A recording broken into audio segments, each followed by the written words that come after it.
I'm still reeling from You're still the surprised I'm here? So, thank you, Madam Chair. It is that time of year again when we start talking about the budget for the upcoming fiscal year. And obviously, we have staff and leadership within business and finance that are considered to be the industry leaders. These are folks that have a national reputation for the work that gets done here. I firsthand been able to see the level of creativity that they have, but then also on top of that, how committed they are to ensuring that the dollars that are expended the best way possible to the fullest extent, and every dollar does return something with some sort of measure. So at this point, I'll turn it over to Sarah Graber, our Chief Finance Officer, and Jose Gonzalez, who is our phenomenal budget director. Thank you, Dr. Shanoff. And along those lines, that's really the purpose of this workshop, and the value that we get out of this is the more engagement and the more input that we have from you guys as the board and direction, along with working together with the whole cabinet, the better we can make this to make sure that we're utilizing our dollars in the right way. So if you flip to page 1-2 is our budget timeline. You see the highlighted lines. We obviously had our March planning session back on March 26th, and now we're here today on June 11th to go over kind of the first draft of our general operating fund and our capital funds budget as we prepare for next year. And then moving forward, on July 16th, we are scheduled to provide the first draft of all funds. Total budget for the year will be presented with no board action taken at that time. And then the two required public hearings are scheduled for July 30th, and then September 10th is when you'll approve the final budget.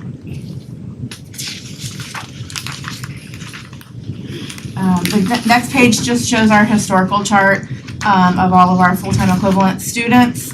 Obviously, this paints the picture of growth here in our district. And we are currently projected to grow by another 4.5% next year, including the expansion of any family empowerment scholarships. So this is still including them within the district's overall numbers. And then the next two pages just break all those numbers down by individual school. Wait, can you break down what you mean by that, by student, including the Family Empowerment Scholarship? I know what that is. Mm-hmm. What I'm asking is, are you including folks that might be moving into our district or out of our district with those scholarships? So this is not specific kids. This Okay. is just overall numbers, the same way that we would project numbers for the following year in the number of students that we think are going to increase in our traditional schools and in our charter schools. So I guess to really answer your question, it could be any student that is not currently taking a scholarship that will take a scholarship next year, which could be a student who's currently in traditional, who's moving into our community, who's currently in charter, or who's currently enrolled in a private school or homeschool but not receiving a voucher. So does that answer your question? So the increase Are they a plus or minus? Are there an increase? So right now, yeah, if you go to the page 1-5, line 94. So right now, line 94, the Family Empowerment Scholarship Program, in Osceola County, there are 5,077 kids, or full-time equivalent students, receiving a Family Empowerment Scholarship. And the projection for next year is for that to grow by over 2,000 to 7,088. Got it, thank you. Yeah. And we can ask for this later on 45. See, I forgot that pass was so small like that compared to the other high schools. Do they even achieve like the break-even point for what they receive in their monies, or do they cost share with OTEC, like some of the utility bills, or do they get metered? So, because I guess they use the back of the campus, you know what I mean? Yeah, I'm not sure, have you ever looked at paths specifically? Not specifically. Okay, we'll look at that. Yeah, because I was just curious to see with that number of students, are they generating enough FTE or monies to even pay for itself? We'll look at that. So overall, projection that we've agreed to with DOE and what this budget is based on is growing by 3,487 FTE for next year. And putting us over that 80,000 number, which we were projected to be at this year and we didn't hit. The next page 1-6, is just the estimate of our gross taxable value from our property appraiser, which is slightly higher than what was used in the conference report. So we'll see where this lands on July 1, but right now it's looking like it may be slightly higher than what was used here. So that'll just shift our FEFP funding between state and local. And then the next page 1-7, what you've seen before, just provides a lot of historical data for you on our millage rates and then the tax levy and the percentage change by year. So millage rate going down, required local effort is currently set at 3.192. And then tax roll is going up by 8.66%. And for an overall tax levy change of 7.4% increase.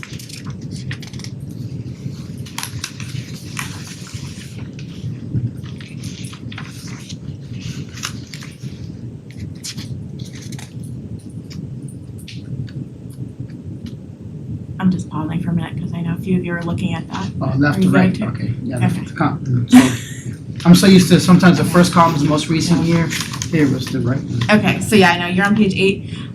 So yes, the first column is where we ended this past year, the fourth count for fiscal year 24. So that's essentially where we ended this year, comparing it to. Now, say schools went up almost $1 million, but is that absorbing the coordinator's new position? Because I remember Gold is no longer paid for us. So is that truly 948 new dollars, not including Russ's payment? Because he's getting paid directly by the state now? So if you're talking about that position that's Yeah, paid, that's not included in here. So this is a So that's true true increase. 948 in addition to that In addition position to that was position, alleviated? the funding that we will be receiving for that position, yes. Okay. And we have detail in here of how that's gonna be spent, so the increase in our SROs and the increase in the number, this Absolutely. helps fund that. I think we've talked about it before, but how is the state coming up with the number of family empowerment, the increase, since it's such a large increase? Similar to the way that they do our regular FTE projections, but they also take into account limits, so if for X number of scholarships can be granted, so that's Space available. cap on that. They look at capacity, along with us locally, we get to weigh in on kind of what private school capacity is still currently out there. But the process is very similar to the process that they go to for forecasting all students within the entire system. And why did they decrease transportation? If the budgets went up, did the state say we don't need to transport students anymore, or is there less need, or? No, so they didn't actually decrease that number. That's a state formula that has to do with every district's data. So that wasn't a legislative policy decision to decrease anything. That's actually driven off of a different formula. Right, and I guess it's a formula that, I guess But more people are there, and if the pot of money is the same, and more people get on the pot, then the output reduces per So student. Ours actually went up in the fourth count, so it's probably not painting the right picture to show that as a decrease. The conference, if you think about the timing of when the conference report came out back in March, the fourth count hadn't even been released yet. So our district received additional transportation funding at the end of last year. Right. And we are still digging into kind of some of that, although I do know anecdotally that now that we're scanning badges, during our count weeks. I'm hearing from our team that we are, getting more kids captured and more kids reported for funding purposes, which is a good thing. So that transportation I see what you're saying. So it's funding almost like has the same thing. increased. So transportation has their own FTE counts, like we do with regular students. right? Correct. We say, hey, we could project all day, but on this day. On this is day, when who we're gonna rode the see bus? how many people are there. The same Yeah. thing with the buses, how many people are actually riding the bus that day, Yeah. and that's how come that gets So changed. now that we've moved from a manual process to the swiping process, our numbers are going up because we are ensuring the accuracy of those counts better. So yeah, this shouldn't really reflect a decrease at the end of the day. Like once the count truly happens in October, if we are capturing more kids now, we'll see a higher number. Yeah, 'cause the reason why I'm concerned about when I see a decrease, I know we're building 2-3 new schools, we're increasing the bandwidth of transportation. I hate to see the money for transportation going down, and the need for transportation is Yeah, increasing. it shouldn't, don't think of it that way. Yeah. It'll be based on what our actual ridership is. Okay.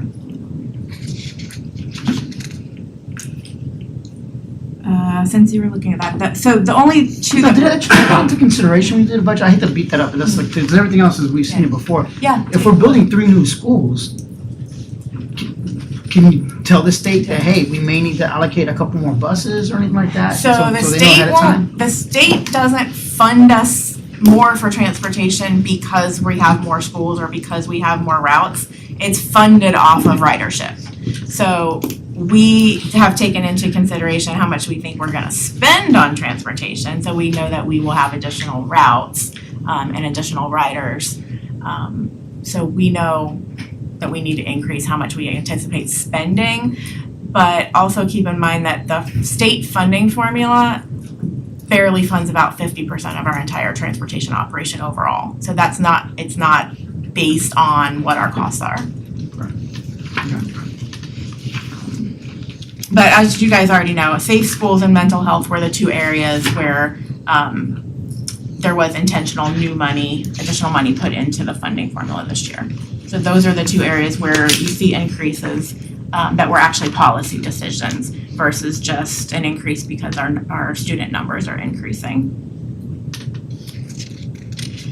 And I'll point out the overall increase in dollars per kid at the bottom of 198.92 is almost all in the base this year. So that in addition to the slight increases in safe schools and mental health. And then the next page again just shows you graphs of the increases in overall FEFP funding and then FEFP funding per student. Page 10 is our ranking on a per student funding basis. We always look at this every time a new calculation comes out, so we are still sitting down there at 66, and Hendry's the only district below us that is primarily virtual kids, so they're funded slightly less. Moving on to the general fund summary page 1-2. Again, this is just the update of the entire general fund budget on a one-page snapshot. Couple things we always point out, and under appropriations, if you look at salaries and benefits along with all the money that's passed through to charter schools, you'll see that's about 85-86% of our budget. So that's where we usually talk about, over 80% of the budget goes going to salaries.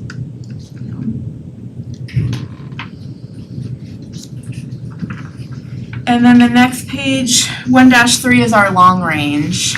And this is where I wanted to spend a little bit of time making sure that you guys understand kind of the strategy behind what we've done here over time with building up fund balance during those years when we were receiving all of the federal CARES, ESSER, and ARP dollars, with the plan that we knew when we got to this point, this funding cliff year, that money was sitting there so that we would be able to spend it down without cutting everything drastically, now that we no longer are going to have those federal dollars. So if you look at line 5, the operating surplus or deficit by year, our projection, or not projection, but what our plan was for the current year and what our budget reflected was that we would spend down about $3 million in the current year. And so we are still kind of on track following that. But then this proposed budget for next year reflects that we would spend down another $10.1 million. Again, intentionally, that was board strategy moving into this year, as those ARP dollars are coming to an end. So is that what we're planning then for the following? So this is the biggest jump, right? So we won't even expect to spend down 1.9 next year?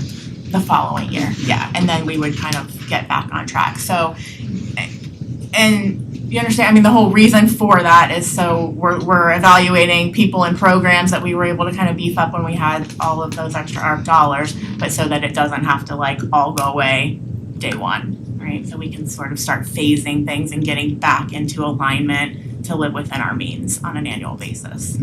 I know we did that with the green shirts, right? Some green shirts, we put them into the classroom and stuff like that. So we tried to minimize the Not damage, keeping right? all, the mentor program, we're gonna handle differently. And then a lot of the instructional programs also that we've kind of added things as experiments, so to speak, when we were able to try different things for student learning loss, but knowing that we can't keep everything moving forward and shouldn't keep things that aren't necessarily working or aren't getting us that return on investment. Is seeing how it came out of that funding cliff, can we get a list of things that we know for sure that we're not keeping? You know what I'm trying to say? Because I know we transitioned some things, and that way the board can make that conscious decision as well to say, okay, you're right, let's go with it and save the money, or some things may want to.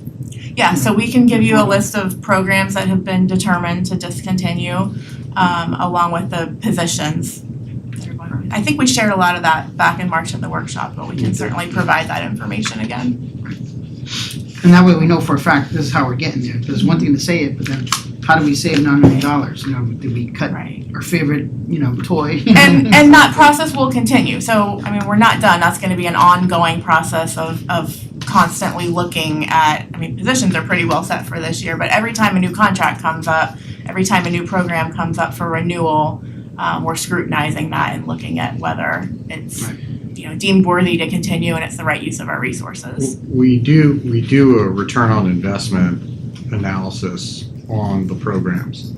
The ones that we have cut going into next year are the ones that have not provided the results that we were expecting. The ones that we're keeping are the ones that actually have shown a positive ROI based on the ROI analysis that's done by research, evaluation, and accountability. So, and then in terms of the positions, the instructional mentors have been a very helpful position, which is why we didn't feel like it was something that we wanted to completely get rid of. We determined that there is a reason to do that, but we also have vacancies. And if we have our best instructors mentoring for half the day, we have openings for sections of classes that could be taught by really good instructors. We want that to happen. But we also have an additive component to this where they could take on a 7th period supplement and mentor during that 7th period where they could go ahead and provide that support and earn a supplement in the process. And we can still have them teach a full course load, and our students get the benefit of those instructors. It was not going to be a sustainable program for us. What was the program that was called? It was just instructional mentors. What was the wasn't, program that we had that was It's like the other mentor program that we had that we paid $1 million for? New Teacher Center, That's it. Thank you. New Teacher Center. Oh, that was working with the mentors. And then the other item, that was a big ticket item. I remember we voted on it consciously, was for the first time we went 1-to-1 because we knew we had these dollars in there. Now, have we come up with a plan of like the refresh rate and the refresh rate of these devices? Are we staggering them in a way that we know X number of devices are going to get replaced? And is it kind of slowly but surely reaching into the general fund the way we normally were operating before? the stimulus dollars were there? Not in the general fund, so we're gonna buy our student computers out of capital dollars, but do you wanna talk about? Yeah, so Refresh we're on these investigating some other options that might be more financially viable for us, like a lease option on the devices. These devices are like automobiles. The moment that you drive them off the lot, they begin depreciating. And we know that at the end of 4 years, these devices have little to no residual value. Therefore, it's critical that we go about looking at all options, including a lease option that would bundle not just the usage of the device, but also the repair costs of the device, the maintenance costs of those devices, which when bundled together may actually provide more of a cost savings and a guarantee that we don't have to worry about students not being with the device, because we know that has come up a little bit this past year as well. Yeah, because I think and again, I can't speak for the board because we're on a workshop, but because I think that was a good decision. And we knew that we were going to have issues with sustaining that program in the long run. Yeah. But I think that we have seen the ROI of having a device for every student. Oh, for sure. So I just want to make sure that that's not really on the table. Oh, We have to yeah, look at maybe restructuring the budget a little bit as opposed to taking the devices away from every student. Correct. That's just my opinion. Yeah, I don't think that's something any of us are considering, not me anyway, but I am concerned about how have students been taking care of these systems, and is that something we need to look at? Especially if you're going to a lease option, these aren't our systems, like what would be the risk of having another company's device? What would be the consequences if the students aren't taking care of their systems? I'm sure you're taking all that into account in your calculations. So we are, and then we're also looking at the option of insurance on those devices as well, and giving parents the option to consider purchasing insurance on those devices. There is, I think it would probably be most appropriate for Mr. Thorne to kind of talk through Sure.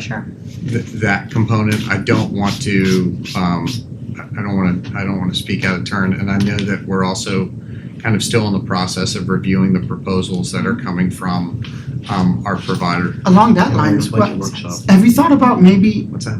And we're in a budget workshop. and I know it might be There kind are of, some implications Yeah. to the budget. no, there's 100% implications to the budget because we're talking about the funding cliff. The Yeah. funding cliff was funded in part to devices that we know we can't sustain it. Something's gonna have to change if we don't address it. And one thing is, can we consider like bring your own device? Like my son has a laptop, he really didn't need it, but I would have to then consent to, downloading the applications on there.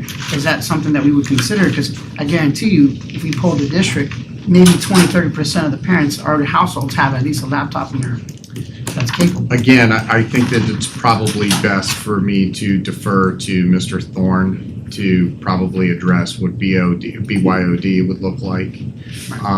And I think that I can certainly bring him along to go ahead and do that. Yeah. At I've the- been into GPT and try some different nuances. Because that's what colleges do. Get your Colleges, point across. At some the- colleges provide the laptop. but Correct. Students bring it in. Correct, but here's the other thing.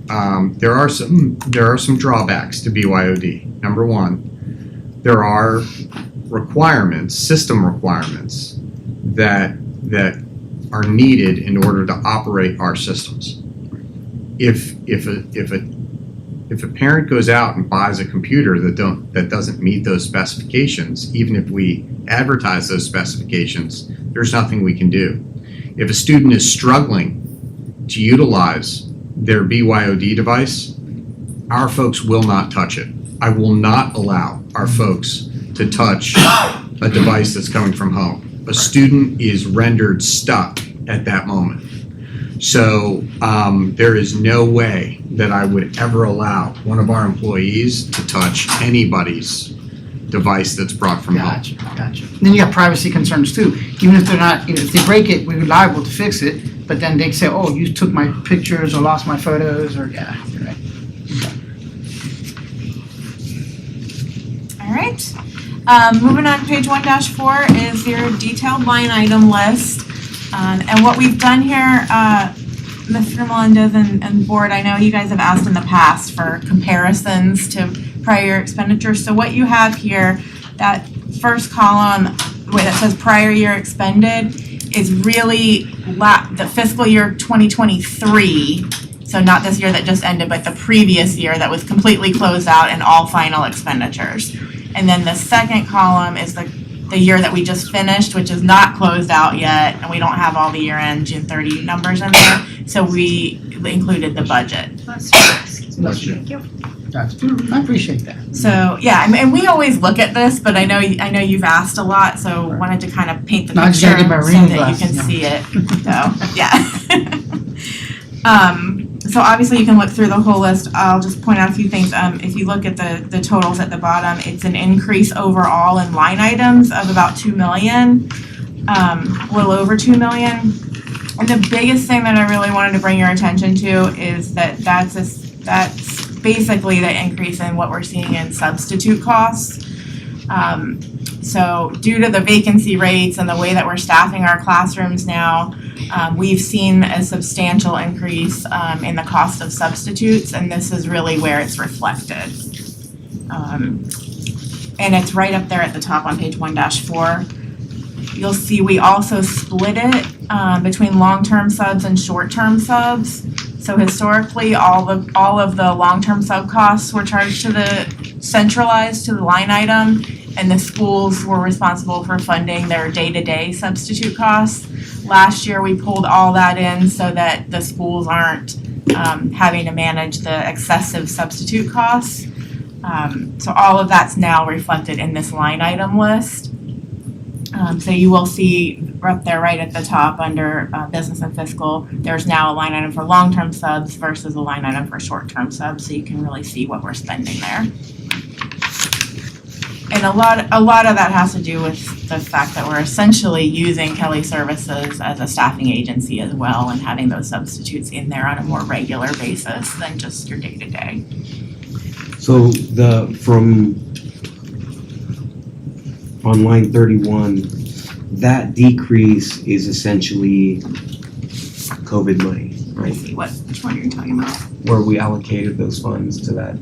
In that recruitment, is that what you're looking at? I just flagged that one this morning and I was gonna look into it. Do you know off the top of your head what used to be charged there? Yeah, so that line item used to fund the contract with EPI.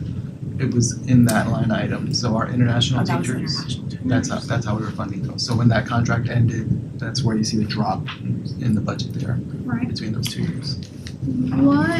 How many teachers did we lose from that contract? Was it 32? That 30 something's in my head, but 30 something?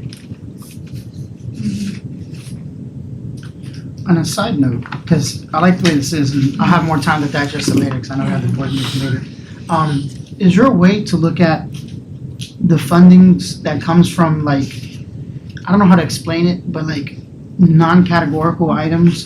For instance, we have things like billboard income. We have, waste management used to give us income. You know what I mean? Things that don't come from like the FEFP. Like the pot of money is like, if I can get like own set sheet like that and goes, okay, and where was that money going to? Because that's where we really have a lot of discretion over too. You know what I mean? It's like, I think of it because it's cell phone towers, billboards, yes. we have all that. I don't know what other, I'm trying to say non-state All the allocated. non-taxpayer dollars. Yeah, non-taxpayer dollar kind of allocations, and then where that go. I would love to see a sheet like that. You know what I mean? That shows the different sources aggregated and where those allocations go. So So some of the- those sources, I'm sorry. I was just gonna say that it gets very tricky sometimes to include those because number one, those are fluctuating non-recurring dollars. I understand. So we can definitely provide, that information. My concern is that any of our recurring expenses that are paid for out of non-recurring dollars really is a slippery slope that I get concerned about. That kind of stuff will keep me up at night. Well, and it's not all allocated one for one, but we can certainly show you all of those dollars that are coming in and then what types of activities we Yeah, use because that we could for. decide So, to put it in non-recurring one-time Yeah. things, like for instance, there's high well, like suicide a lot this year. of I would like to stuff, do a nice campaign on anti-suicide and buy some extra banners or things like that. And it's nice to know that we have a non-discretionary pot that's coming in where we can focus on making sure our students, aren't even threatening the possibility of suicide. So that's kind of the intention behind it, is to look at where are those non-discretionary things that aren't earmarked for anything specific. so we use those for a lot of events like our Administrators Academy, a lot of the programs like business partner luncheons, stuff that involves food that we can't use taxpayer dollars for. So a lot of it's going to those types of things. Yeah, and that's the way I love to look at that. And I'm saying, hey, these are the monies that we're projecting to get next year from it, or happened last year, and we can look at it and where we were spending it normally. Like I know we have our different events, our annual events and things like that. So, but the point is, I want to see it. So And now some we of these can very compare line that. items, if you look in They say the funding local. source column, the ones that say local, those are locally generated revenues. Those aren't at $50. Correct. Yeah, but if it could be like for instance, like we do like the sheets at 1.6, where you say, okay, this is the revenue from it. Sarah and I understand. I don't want to take up more time with the meeting because I know we gotta be brief. All right. I know you guys will take some time to look through this, but any other questions right now on the line items? Yeah, I can't even see it, so my eyes are bad. I'm about to go home and You can get my zoom in on your computer. I'll get my reading glasses. I don't think there were any other real significant increases that I needed to point out, but I'm very tough with my computers. Okay, so page 1-6 is your educational enrichment allocation, which was previously known as SAI, or supplemental academic instruction. So this is the amount that's still sitting in a categorical from the state. We're allocated $19.3 million this year. And then obviously the charter schools get their share of that. So you will see that we're spending just over half of that in salaries. So we do charge a lot of our classroom instructional salaries here. That's in there. And then the bottom half of the page will show you some of the other programming that we're allocating these dollars for. And some of this stuff is things that used to always be charged here, and then we were able to utilize the ARC grant the last 3 years, and now these costs are coming back into the general fund in this categorical.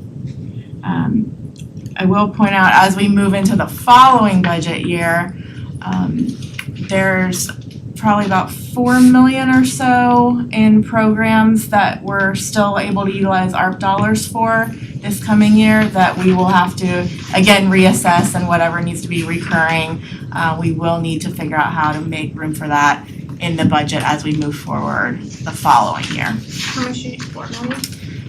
Yeah, I think there was like 6 or 7 programs that added up to 3-point-something, 4-ish. But you're gonna assess the program. But again, we'll be Yeah. assessing every program anyway, so. And then the next page is our reading plan. So the reading allocation is one that was historically a categorical in the state formula, and that got rolled into the base last year. So there is no longer really a specific dollar amount that we're allocated that has to be spent on reading. But we do charge all of our reading coach salaries here. So what we've put together for you on this page is just really to paint the picture of what we're spending related to reading activities. But these are no longer specific dollars that have to be spent in this way.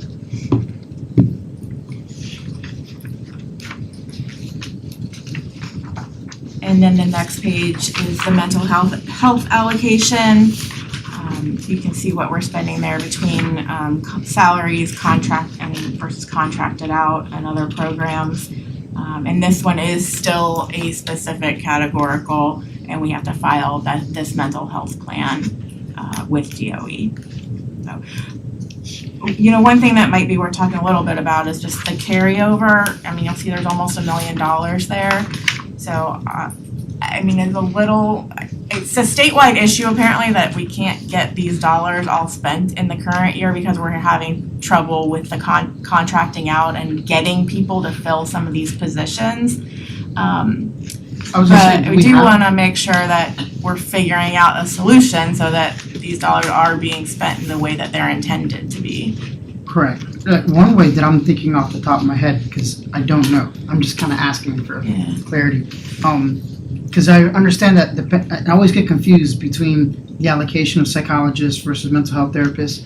Because I understand that some of them are assigned to multiple schools, not one-to-one. And I don't know which title that is. So maybe a way to find out to spend more money is to allocate more to each school. I think the And problem is reduce that we the number of can't schools fill they the cover. positions that we do have, right? Sorry, I'm looking at Dr. Allen, because I'm not an expert in this area either. Psychologists particularly are high needer.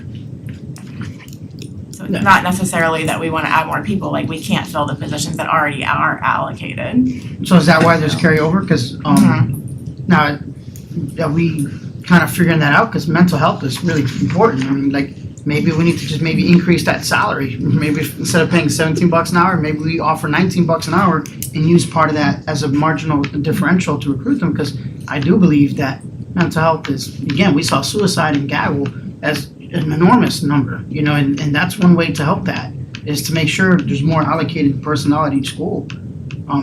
That's pretty important. What you think about that, going from 17 to 19? Or whatever the salary is, I don't know what it is, you know, depending on, because again, I get so confused, because a psychologist versus a mental health therapist versus a counselor, their salary ranges are different, and I don't know which one the school district prioritizes the most as having the most contact with kids. Like, for instance, on a threat assessment, who's the one that follows up on threat assessment?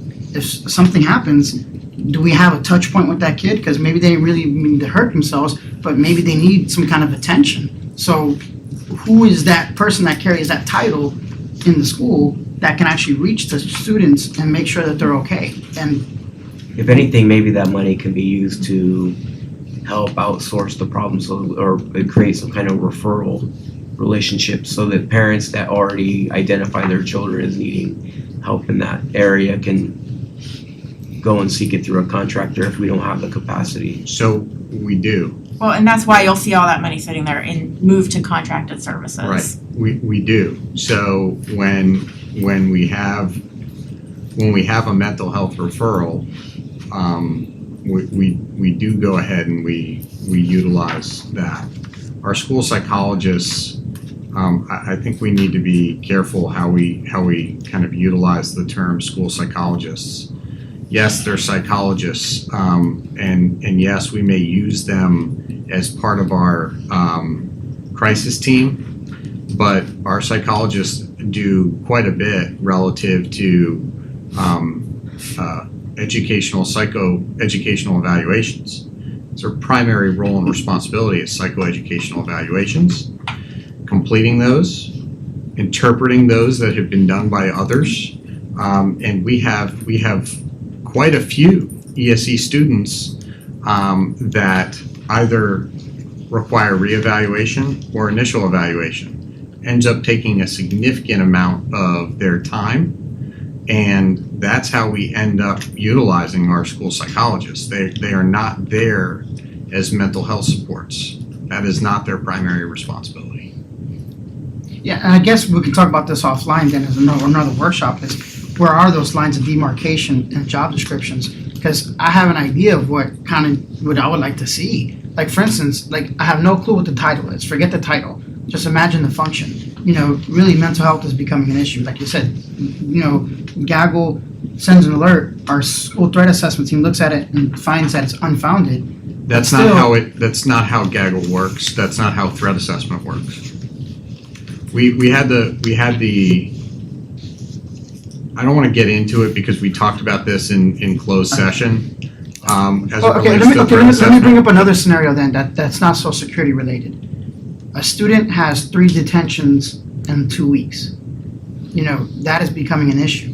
That could be a manifestation of something else going on. So in an ideal world, if we had all the money in the world, somebody would be monitoring that and saying, wow, little Heather I'm just gonna use your name, I'm sorry, like, had some kind of trend analysis. Man, this person never had detention, and all of a sudden, they got 3 detentions in a scope of 2 weeks. Somebody can touch that, or not touch, that's a bad word. Somebody can actually reach out to that student and say, hey, wait a second, we noticed that there's a pattern here. Are you okay? Are you doing all right? You know what I mean? Is everything okay? You know, at home? Are you having issues? Like, what's going on here? We noticed that there's a pattern that something's going on before it becomes. We can have an offline conversation, or we could have a whole workshop where we talk through the mental health referral process and how we identify students for mental health supports. Yeah. So it's entirely up to the board how they want to proceed. But we already have that process in place. But if the idea is that we're going to hire on additional staff, I'm going to say that I don't know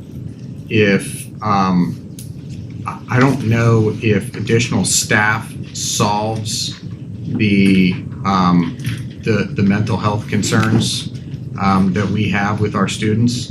In fact, I think that any good strategy involves looking at programmatic effectiveness and the effectiveness of personnel.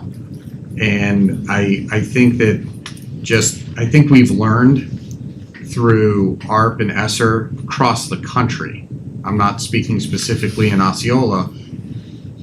Putting more people in place doesn't necessarily cure whatever the intent is.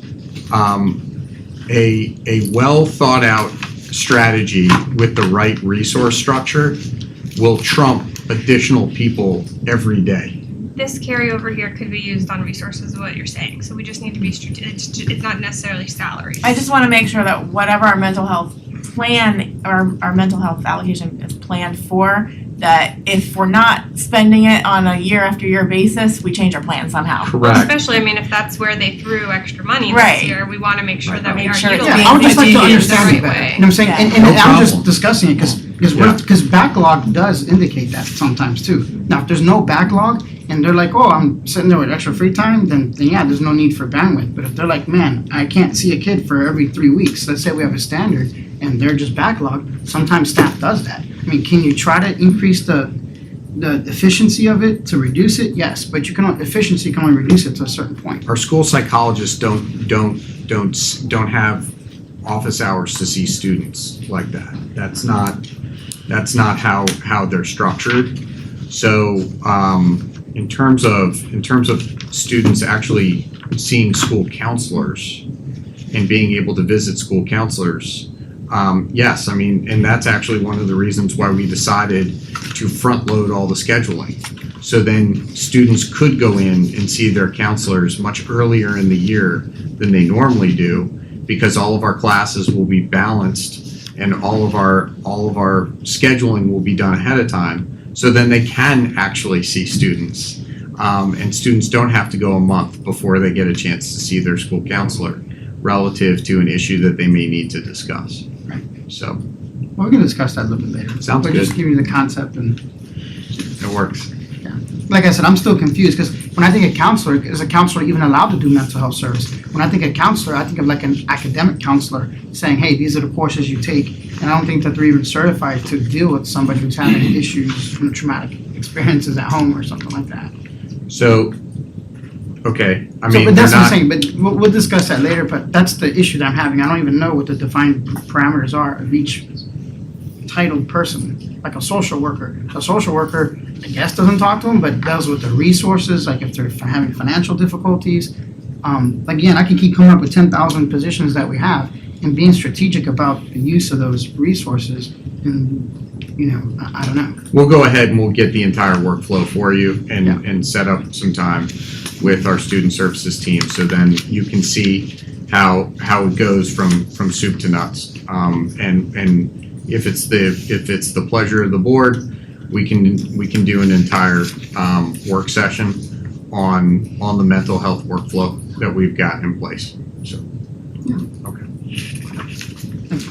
All right, the next couple of pages are the Safe Schools funding breakdown. So again, this just lists out how we're spending those dollars with the increase this year and all of the SROs and other initiatives at the bottom. That's there. And I believe our SRO contracts have been negotiated and should be coming back to the next board meeting. The SRO contracts are on, hopefully will be for approval at the next meeting. So that's what this budget is reflective of, is what will be coming forward in those contracts.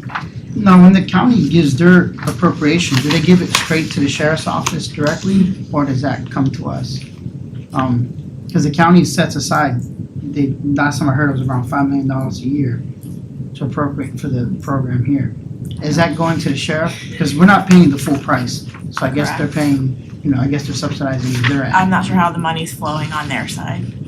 We just pay our portion to each of the law enforcement agencies. I'm not sure how the So rest of the it doesn't money's come to us working first. on their end. Yeah, it doesn't come to us.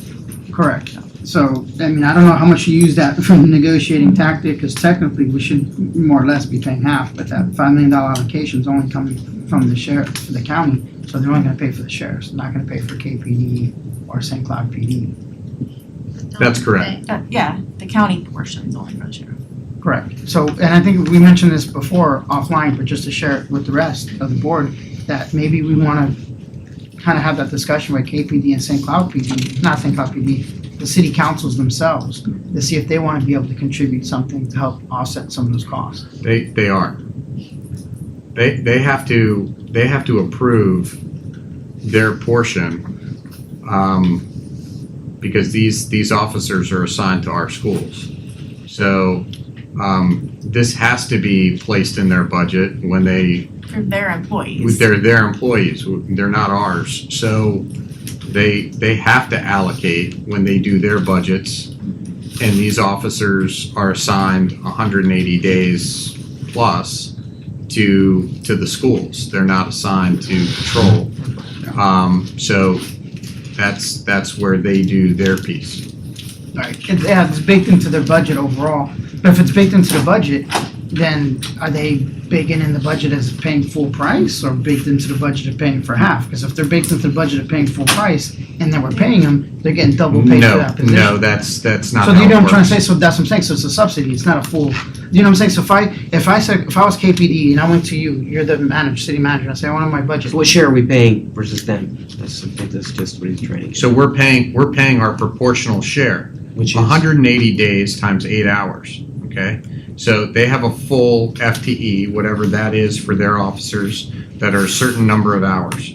We pay our proportional share of what we use from them. of what their current salary is. Correct. And I guess what he's It's saying not is that just they should salary. be paying half, which Hold is a on. little bit more than what we. But it's not just No, salary. right, I'm just saying. Okay, it's so shortening. there's a tremendous amount of overhead that goes with police officers. The cost of a police officer, let's be straight about this. The cost of the police officer is not whatever the police officer's salary is. There are costs related to their car, there are costs associated with their uniforms, their weapons, and their training that are specific and necessary to the function that they provide to our school district. We also have to incur some of those costs because we get the benefit of that. So it's not just a clear, straight up, we're going ahead and paying a straight up portion of just their salary. We have to pay whatever that portion is of all of the costs associated with that, with having that officer. Right, what percentage is, what's the? I what's don't know the breakdown? percentage off the That's top of my right. That's where he was getting at. Correct, yeah. And if we can increase the 'cause- percentage that they're paying versus us. Yeah, because from an accounting perspective, like a quick example, from an accounting perspective, let's say it costs $100,000 total. I'm just making it up for one officer, right? Then when KPD says, okay, how much money do I need to operate my police department? Are they including that $100,000 in their base budget? Because if they're including that $100,000 in our base budget to their They facility are, when it gets in they there, are not. they They are fully got counting, funded they for are that. counting on our portion. Correct. And that's where I'm trying to get to. What are they presenting to their Kissimmee chambers, the St. Cloud chambers, the county chambers, for what they're expecting us to contribute to? Because I find that difficult to believe, because if that's true, because that's where we get interlocal, that's where we're elected officials. We don't have a lobbyist for local government, but we can lobby our own local government, and we can go to the city of Kissimmee or the county and be like, hey, county, why don't you fully fund them? And that way we can get out, you know what I'm saying, because they're just an officer. Or if we don't want to fully fund, we can kind of negotiate what that percentage of contribution could be.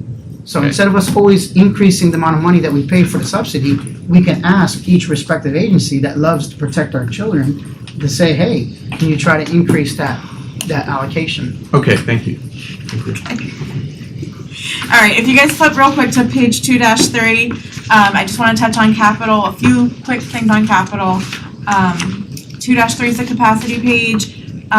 We have shifted our new school projections slightly. So we had K8 AA, which is Kindred, opening in 2025. That's still planned as is. So the money that you see there, the $17,300,000, is to close out that project's funding budget in the next year, still with the planned opening of August 2025.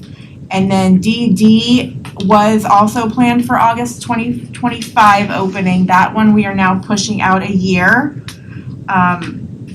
So that funding's been shifted.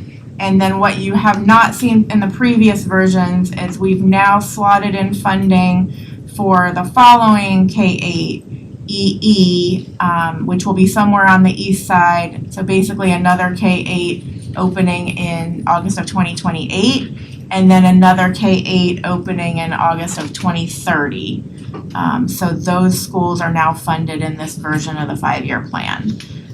Keeping in mind that this is reassessed every year and even throughout the year, so don't put too much stock into what's in years 4 and 5 at this point. We know things will always change by that Did you point. consider Ronan, the one that's over there by Hickory Tree area in St. Cloud?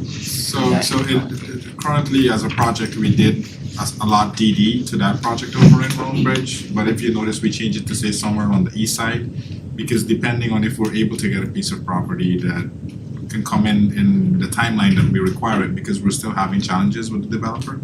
So we just named the school as the one on the east side somewhere on the east side of Osceola County. So it no longer has an exact location. Correct. And that's because we just can't get the developer to tie down to a specific date to give us that property to build a school. And so the other two don't either, just the east side. That is correct. No, these are just the new schools, not renovation projects. That is correct, Right, yes. so renovations is a different pot. Different So funding this is sources. basically something.